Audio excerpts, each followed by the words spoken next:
Far out in the uncharted backwaters of the unfashionable end of the western spiral arm of the galaxy lies a small, unregarded yellow sun. Orbiting this at a distance of roughly 92 million miles is an utterly insignificant little blue-green planet whose ape-descended life forms are so amazingly primitive that two of them think doing a podcast called Digital Watches Are a Pretty Neat Idea is a pretty neat idea. They are Jeff and Bryan. Hi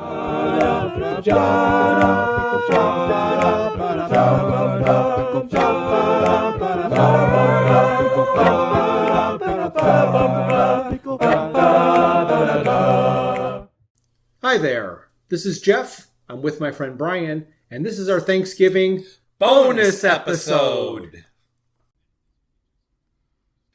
Hey Jeff, how are you? I'm doing great, Bryan. How are you? Well, I'm feeling like my pentameter is a little bit less than iambic today. Oh, is it really? Why is that? Because we're going to talk about poetry. All right, yes. I don't know how much iambic pentameter there is in any of these poems, but I don't know that there is a single word of it. No, not at all. Mm-hmm. Well, poetry features very prominently in the Hitchhiker's Guide to the Galaxy, so we felt we needed to do an episode based on poetry. Oh, yes. Quite the history do we have with poetry, right? Well, yeah. Well, you write or have written poetry, haven't you? Oh, yes. I've written a lot of poetry. So how did that start? Oh, okay. Yep. So you want to hear their first story? Well, of course. It started, believe it or not, with a bar and steamed clams. Okay, so it was a limerick. Yeah, there you go. Well, actually, I'll tell you the story. I was in my classroom when I was very young. I can't quite recall what grade it would have been in, maybe second or third or first or something, early grade. This is the same school and the same teacher, actually, that we talked about before when I was talking about how my reading was stunted by the teacher. At one point, the teacher came to us and said, we're going to be studying poetry for the next few weeks. Do any of you know any poetry? And I said, yeah, I do. Okay. Oh, no. I was very fond of going out to eat with my parents, and one of the places we ate was a place called, I believe it was called Kaminsky's. They had some great steamed clams, and but the bathroom walls were covered with poetry. Yes. So in my second grade enthusiastic youth, I told the teacher, I stood up in front of the class and told the teacher I knew a poem. And the poem went as I bet I could such. guess what poem it was.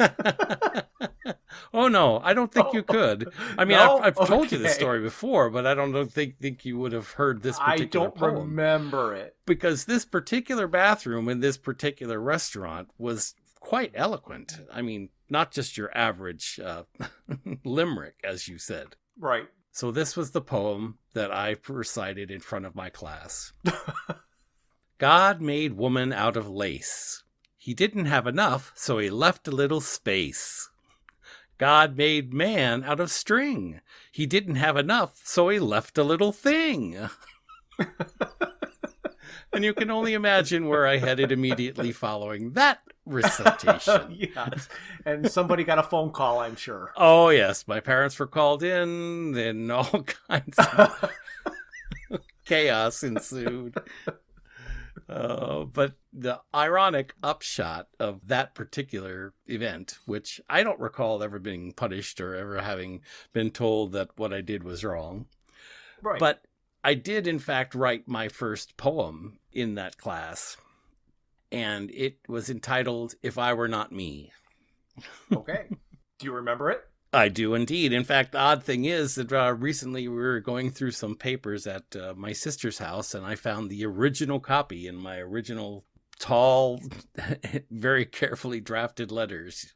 Is that what you sent me the other day? I remember seeing this picture of this kid's scrawl. Was that Yeah. poem? Yes. Yep, that is it. I have it here at my desk. The poem was entitled If I Were Not Me, and it goes as such. If I were not me, I'd rather be a bee. I'd fly through the flowers and take little showers, And if a boy caught me, he would set me free, and then I would be a very lucky bee. There we go. Right there. And so the other side of this, well, the irony of it is that the teacher was so impressed with this little poem. You know, I was very young, very, very young. Right.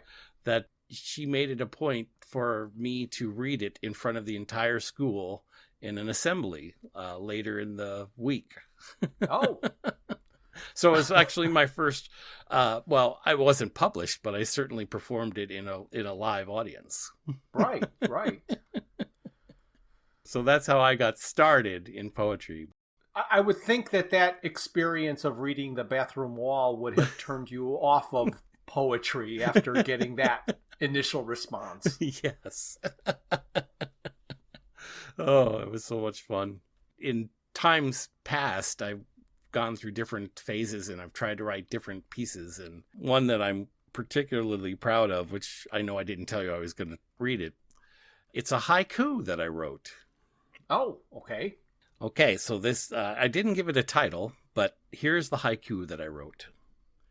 Weeping willow bends, drinking in the summer sun, dappled sunlight dance.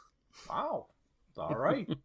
Stand up and applaud. Ah, there you go. Yay!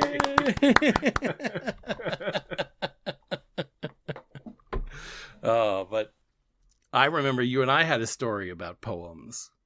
Yeah, we were riding in the car, and I have no idea how we started talking about poetry, but you were telling me that you were writing poetry or some of the poems that you wrote, and you had written one, I believe that was titled I. Right. Yes. Like the singular me, I type of a thing. Yes. Did you have more than one poem or just the one? Well, the one you're talking about, it's interesting because I read a number of different poets, but one of them that I was really fascinated with was E.E. Cummings. And you may or may not be familiar with his work, but what is fascinating about the way that he writes is he kind of uses the page that he writes on as a structure, and the way that he places the words on the page and uses capitals or not capital letters and very rarely uses any kind of punctuation. Okay. So it was an homage, if you will, the poem that I wrote to E.E. Cummings. It was couplets. I mean, very short poem. And I was very proud of it at the time. I remember that particularly. Okay, yes. So anyway, I wasn't, I don't know how to say this, like impressed and amazed. I was more like poking fun and teasing. Yes, I know. I remember that. I remember that so distinctly. I got a kick out of it, you know. And that's when I decided to write a poem right then and there. That's right. You did. And instead of I titled it Me, coincidentally, which then is like the title of your first poem. Mm-hmm. But mine was just Me, and I don't have the whole thing. Well, in the car, I didn't write the whole thing. That's right. I just wrote first two stanzas or something like that, which was just me, me, me, me. I don't want to gloat. Me, me, me, me. It clears my throat. Me, me, me, me. I could be wrong. Me, me, me, me. Sounds like a song. So that is about all I said for that whole trip. I couldn't get over myself. Oh, gosh. It was hysterical. So I had told that story over and over and over. And I'm at work and I'm with the ladies that I work with. And somehow they were talking about poetry. And there was this website. I don't remember exactly what it was. It was probably something just like poetry.com. It might even still exist. I have no idea. Mm-hmm. But it's where aspiring poets can submit their poems and it might be selected and published in a book. and I was trying to explain that that whole thing is about selling books, not finding quality poetry. Yeah, exactly. And I said, to prove it, I am going to finish this poem and submit it and see if it gets selected to be in one of their volumes that they try to sell me. And sure enough, it did. Right. So I wrote the whole, I don't remember it. I couldn't find it. I didn't save it, but I wrote more of it, submitted it. It was selected for $69.99. I could get volume number whatever, which was going to include my poem and all of that. And I was just like, oh, come on. See, this isn't a good poem. I think it's the fourth worst in the universe. Oh, gosh, that's funny. But the third worst poetry in the world was considered the Vogon poetry. That's correct. In fact, the Vogons knew that their poetry must be bad because they used it as a torture device. Right. In fact, the excerpt from the book says, "The prisoners sat in poetry appreciation chairs, strapped in." You gotta strap them in. Yeah. Vogon suffered no illusions as to the regard their works were generally held in. Their early attempts at composition had been part of a bludgeoning insistence that they be accepted as properly evolved and cultured race. But now the only thing that keeps them going was sheer bloody-mindedness. Right. There are electrodes strapped to the prisoners' temples. They are attached to a battery of electronic equipment, imagery intensifiers, rhythmic modulators, alliterative residulators, and simile dumpers, all designed to heighten the experience of the poem and make sure that not a single nuance of the poet's thought was lost. Right. And I guess it never really dawned on me, but when you're listening to it or reading it, it's pretty much gibberish. It seems like it, yes. But everybody has a babelfish, and that is translated into their language. So what we are reading is the English translation of a Vogon poem. Yep, that's for sure.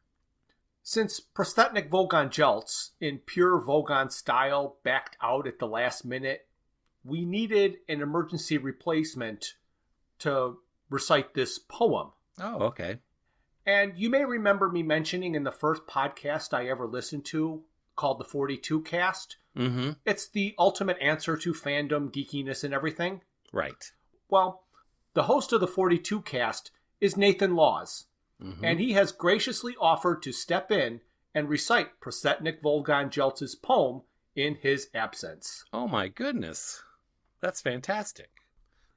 "O freddled grunt bugly, thy micturations are to me as plurtled gabble blotkits on a lurgid bee.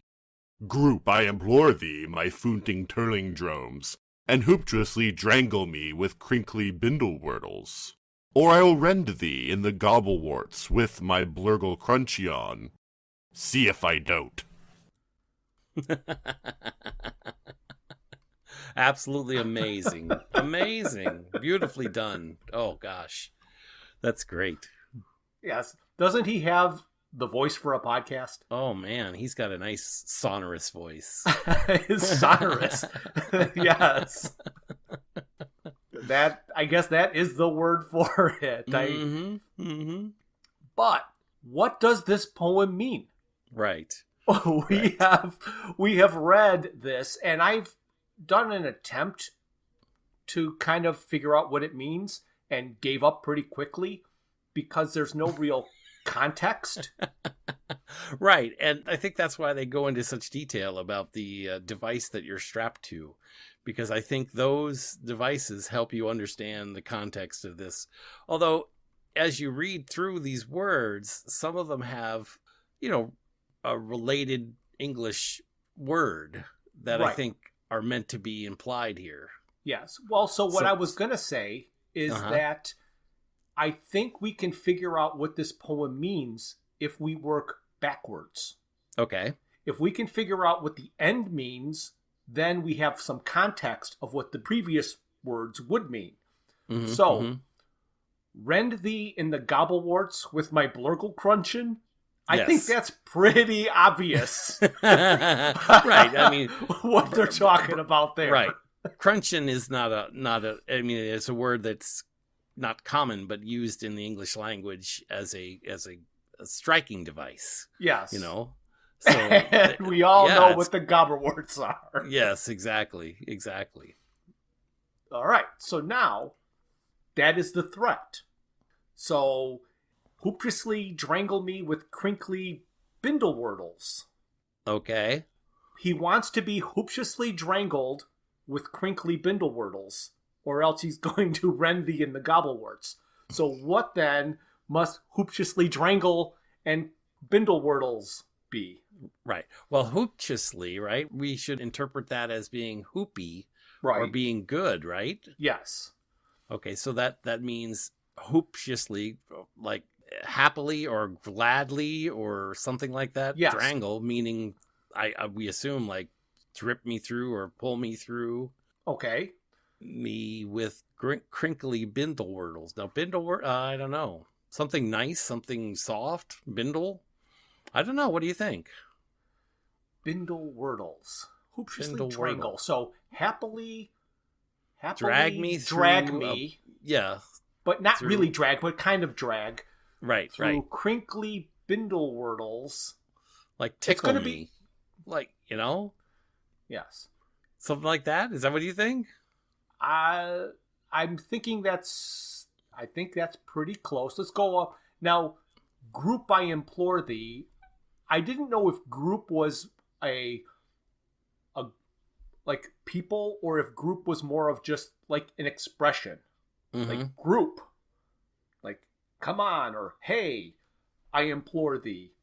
Foonting Turlingdromes. Foonting could be interpreted as a more of a derogatory, cursing type of word. And what would a Turlingdrome be? I think they mentioned turlingdromes or something to that, a similar word in the book earlier as, oh gosh, I can't remember what it was now. But as a group of people or groups of people. Okay, group of people. Okay, yes. So he's saying, listen, my friends. I mean, you know, you have to assume that Yes. to a Vogon, friends would mean something entirely Yes, different. yes. But he's basically saying, listen, my friends, and drag me through these crinkly bindlewordles. Yeah, right. Right. And Lurgid, are you going on to the first part of the sentences, right? Oh, yeah. Mhm. Okay. Lurgid would mean like poisoned or diseased, right? Right. So is the bee the same as a bee? I think so, yeah. And plurtled gabbleblotchets. On a Lurgid bee, like ugly warts or blisters or something like that. Yes, okay, yeah. Like festering blisters Festering blisters on a diseased bee. Exactly. Okay. O freddled grunt bugly, thy micturations are to me. So freddled grunt bugly. That's the one that's a little bit tougher because micturations I can definitely see as an English word meaning the actions that you take or the things that you do. Right? Mhm. So That's the thought I had. freddled grunt bugly, is he referring to his friend or his best friend or his lover? I'm gonna go with grunt bugly meaning lover. I like those. I like that. Oh yeah. Freddled, There you go. I'm gonna mean is tired or worn out. Right.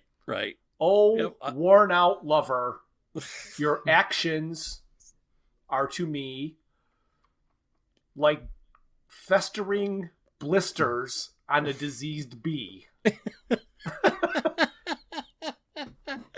Oh, Oh, Oh, I'm begging of you, my friends. Friends, right? Yes. Mm-hmm. My special friends.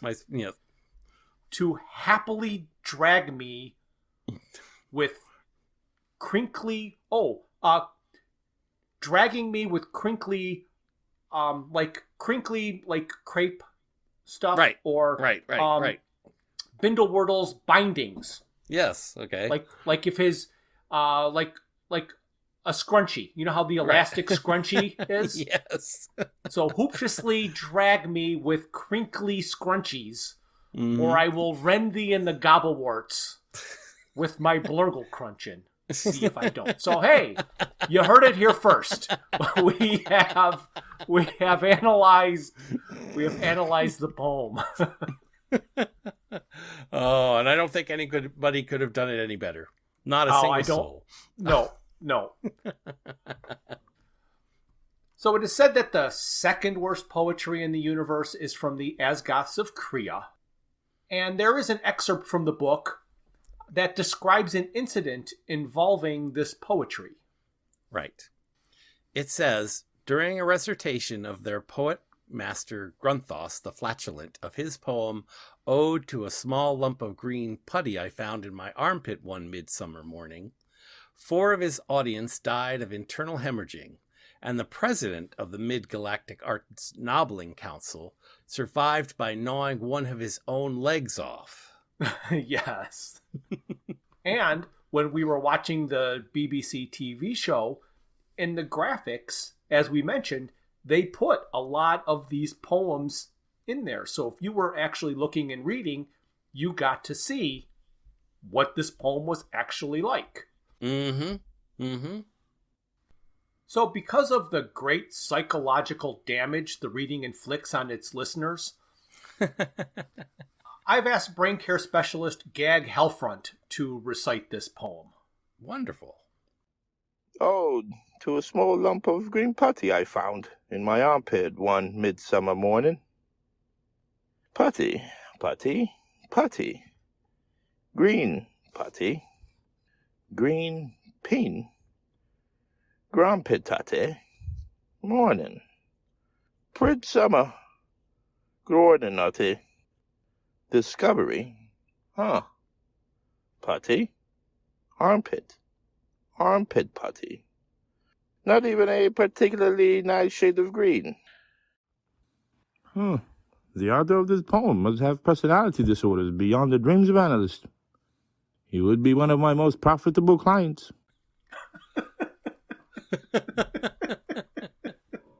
Oh, that's awesome.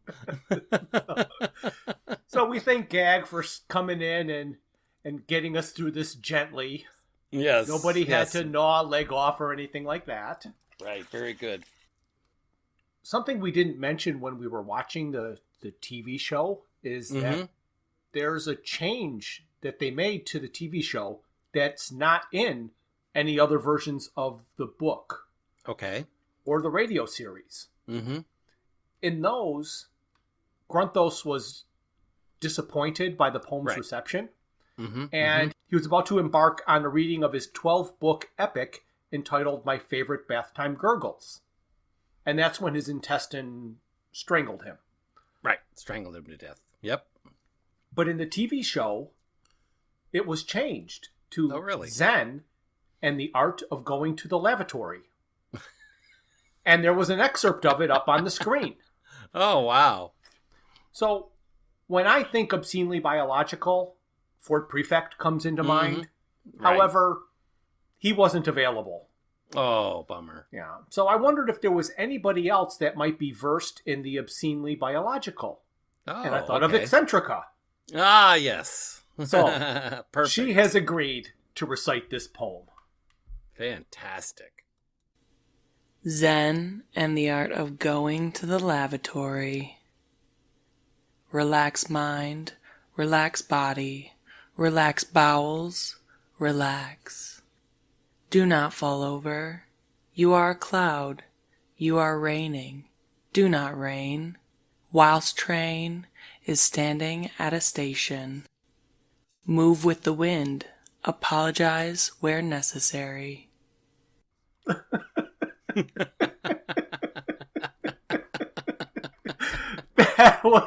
Oh, the brilliant. seriousness of which Eccentrica was able to read that was brilliant. And it's hard to imagine it being considered poor poetry with the way she reads it. Yes. Eccentrica brings a level of class. Oh, quite high, quite high. So now we get to the worst poetry in the universe, and this is a bit controversial. Mm-hmm. In the original radio series, it is said to be a gentleman by the name of Paul Neil Milne Johnstone. On the LP, the name was scrambled, and in the book, it was changed to Paula Nancy Millstone Jennings. Right.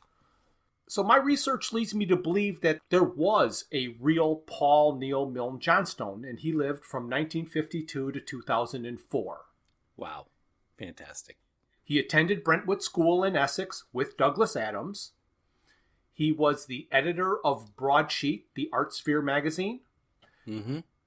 This magazine kind of included mock reviews by Douglas Adams and some of Johnstone's poetry. I also read that Johnstone achieved moderate prominence in the poetry world as an editor and festival organizer. One of the festivals he organized was the 1977 Cambridge Poetry Festival. Fantastic. I believe this guy was real. Of course, yes. I 100% agree. Try that again. I 100% agree. There are some that believe that he's still fictitious. What I do not understand, and it makes his being fictitious believable, is why his actual poetry is so hard to find. Mm-hmm. If he's got all these poetry credentials, Right. why can't you find any of it? Especially when the Hitchhikers came out. Mm-hmm. You would think he would just publish a book of poetry because it would have sold. Mm-hmm. Granted, hard to put out a book when you know it's going to be bought because Douglas Adams said it was the worst poetry in the universe. But he could have sold a lot of books. Mm-hmm.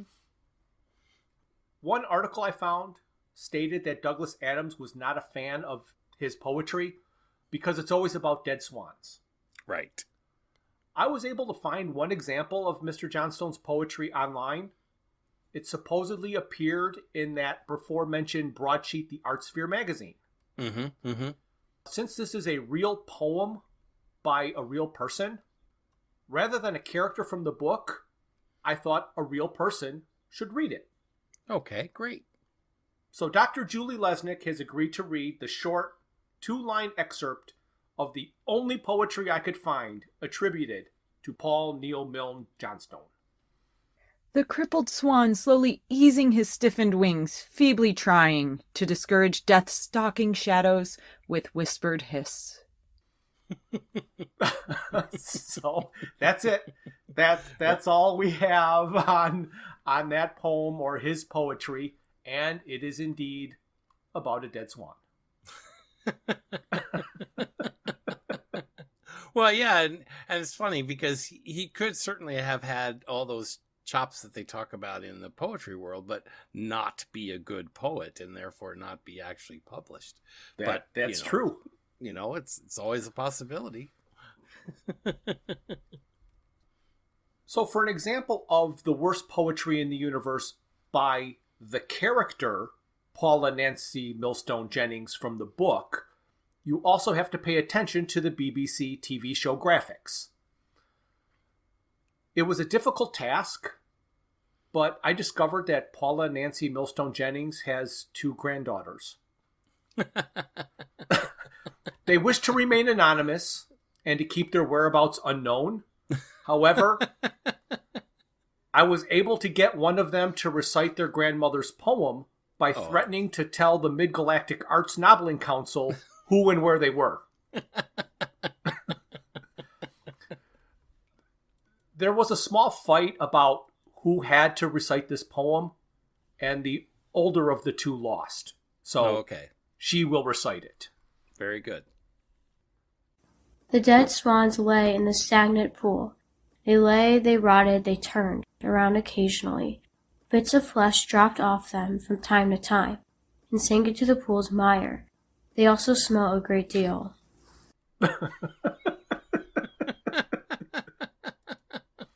Could she have sounded any more bored? Oh, it's perfect. A perfect rendition. It was a perfect rendition. That's the end of the poetry in the books. Mm-hmm. However, this series contains many songs.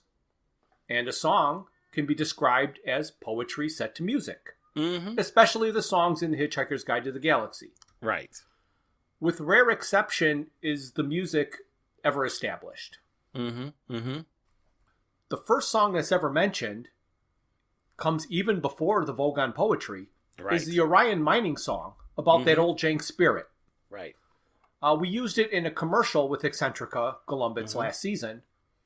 And so, to refresh your memory, here is Eccentrica reciting the lyrics of the song. Oh, don't give me none more of that old jank spirit. No, don't give me none more of that old jank spirit.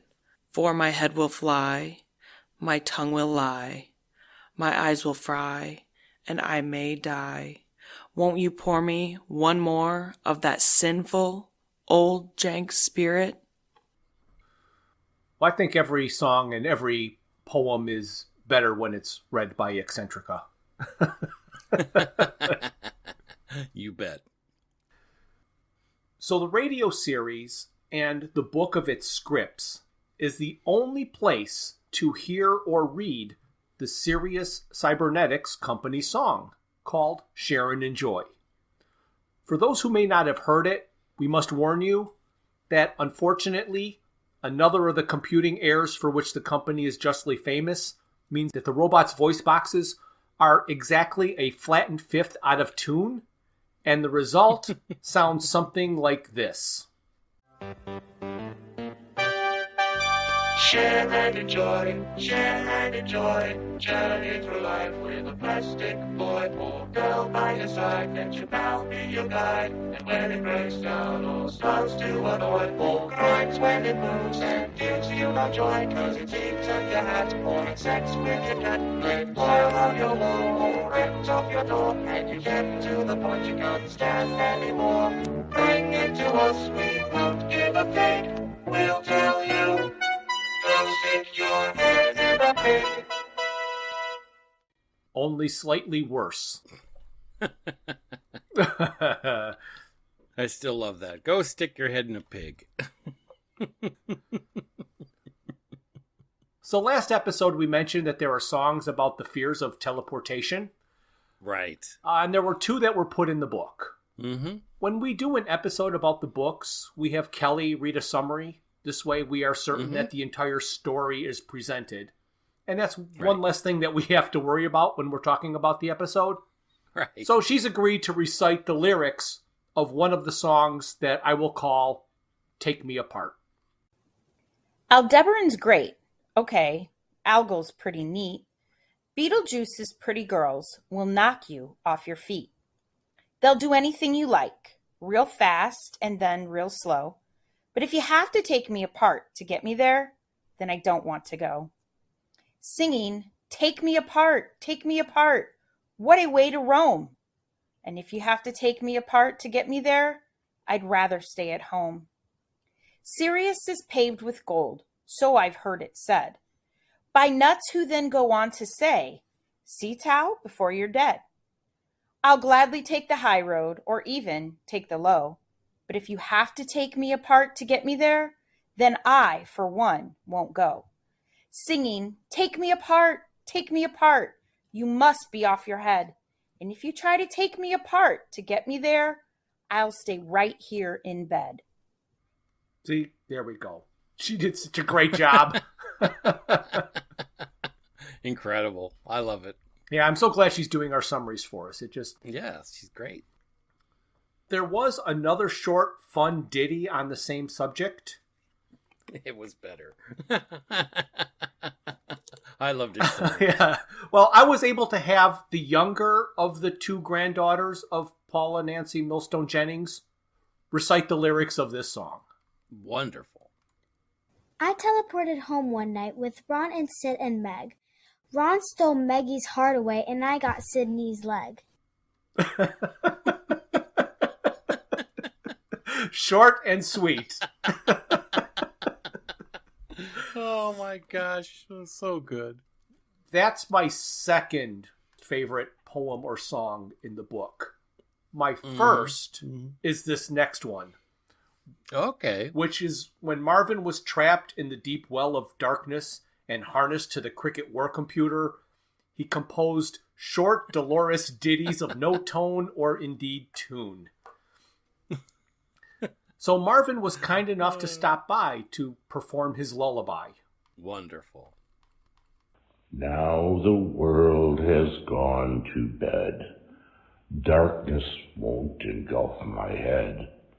I can see by infrared.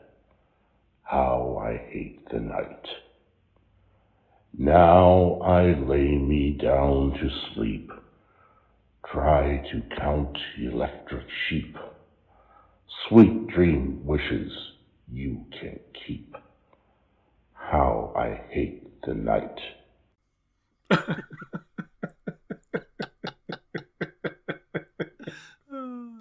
That song just kills me. That first stanza that has the darkness won't engulf my head because he can see in infrared. Just so funny. Oh yeah.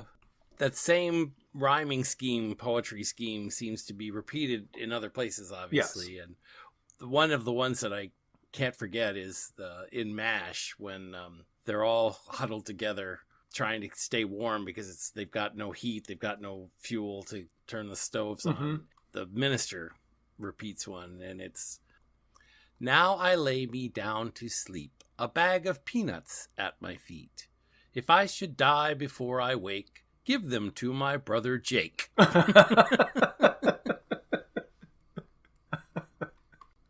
All right. So in Tertiary Phase, which was the audio version or the radio version of Life, the Universe, and Everything, there was an example of one of the songs that was performed by the people of Cricket, which were like some of the most beautiful and idyllic songs ever written.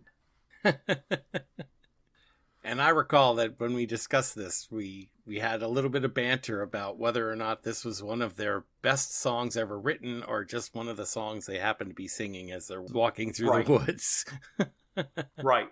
Well, I guess we also had a conversation that was saying that they couldn't use the most beautiful because then we would just be weeping. Yes. And I will try to keep you from weeping. Okay. I will now recite the lyrics of this song for you. All right. Our lovely world so lovely, and everything's so nice, and everyone's so happy beneath the ink-black skies. She is the only one for me. I'm under her spell, I can't resist. We walked hand in hand above the grass, then in the dark we kissed. Our lovely world so lovely, see how the flowers grow. It's such a shame my dog died, he loved the flowers so. It's so much fun working on the farm, it fills my heart and soul with pride. My wife and kids waiting safe from harm, makes me feel so warm inside. Our lovely world so lovely, and everything's so nice, and everyone's so happy beneath the ink-black skies. Oh, that deserves more applause. Oh, you're killing me. So, Bryan, there is one other thing that we do need to include here if we're going to include songs. Okay. And that would be the main song from the movie. What a great idea. Yep, I see that. I was going to call it the title song. However, the title of the song is So Long and Thanks for All the Fish, and the movie is The Hitchhiker's Guide to the Galaxy. So theoretically, it's not the title song, but it was the song that played during the title. What a fine distinction that is. Yes. So I will be the one reciting this, so enjoy. So long and thanks for all the fish. So long and thanks for all the fish. So sad that it should come to this. We tried to warn you all, but oh dear. You may not share our intellect, which might explain your disrespect for all the natural wonders that grow around you. So long, and thanks for all the fish. The world's about to be destroyed. There's no point in getting all annoyed. Lie back and let the planet dissolve. Despite those nets of tuna fleets, we thought that most of you were sweet, especially tiny tots and your pregnant women. So long, so long, so long, so long, so long. So long, so long, so long, so long, so long. So long, and thanks for all the fish. So long, and thanks for all the fish. So sad that it should come to this. We tried to warn you all, but oh dear. Despite those nets of tuna fleets, we thought that most of you were sweet, especially tiny tots and your pregnant women. So long, so long, so long, so long, so long. So long, so long, so long, so long, so long. So long, and thanks for all the fish. All right. Yeah, see, now that was a lot of so longs in a row. Yeah, it was. Yeah. Sounds better when you sing it, though. It definitely does. The way this whole idea of doing a poetry episode started was when I was just searching online. I found an article that said back in 2014, archivist Stacy Harmer was looking through old books in a cupboard, that's a closet for us here in the United States, at Brentwood School in Essex, which Douglas Adams had attended. And she found a long-lost poem he wrote in January of 1970 when he was 17 years old. So at the school, there was a group called the Candlesticks Society, which would get together and read plays. Douglas Adams was trying to join that group, and they had an initiation process that you had to pass before being allowed to join the group. Part of the initiation to the society was to write and read aloud to the society a poem on the subject of a candle. If the current members liked your poem, they let you join.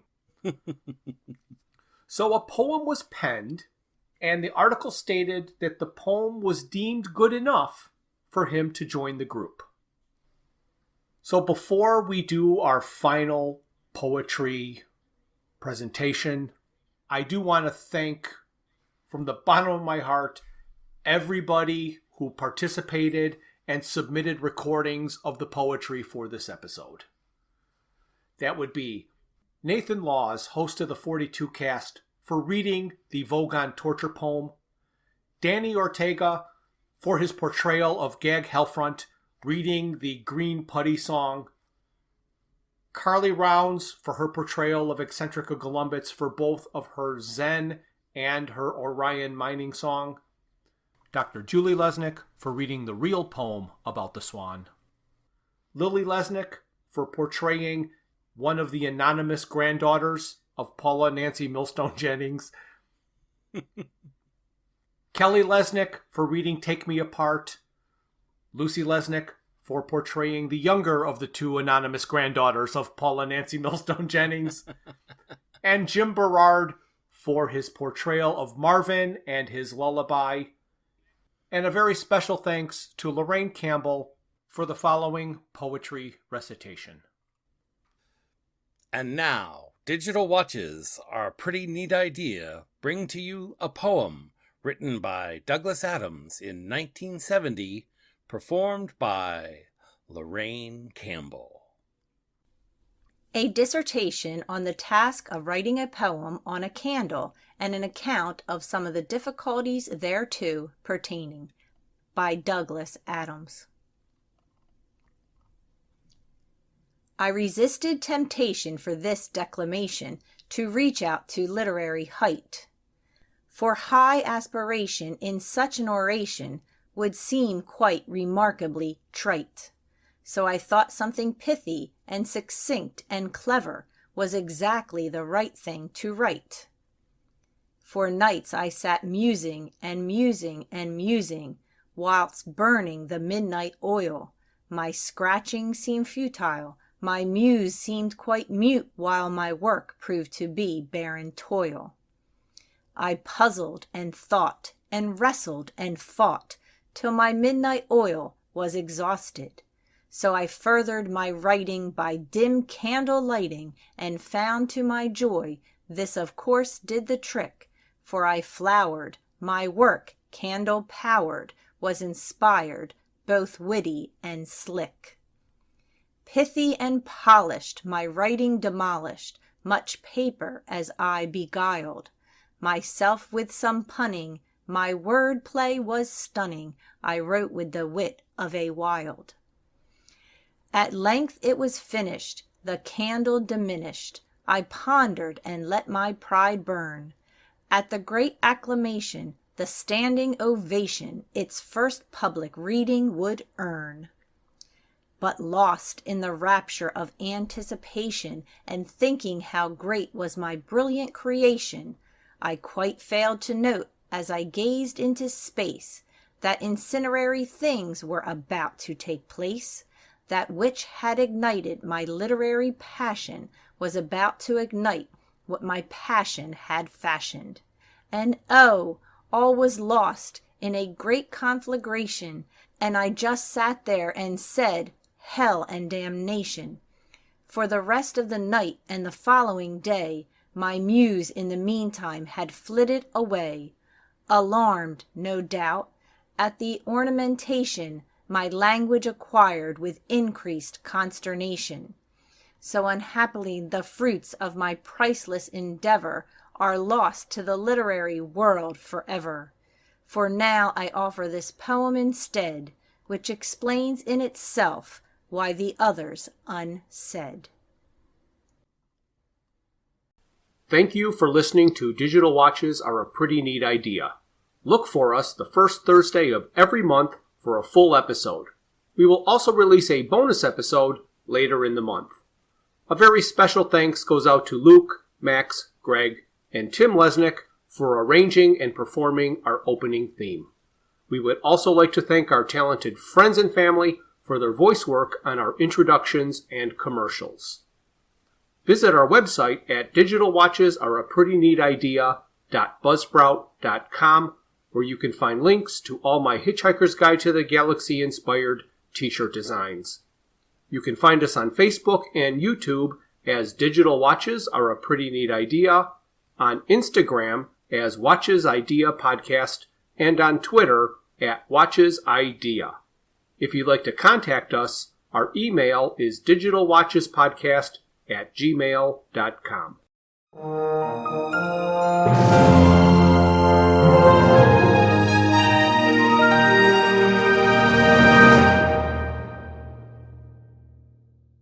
This has been a Froods for Thought production.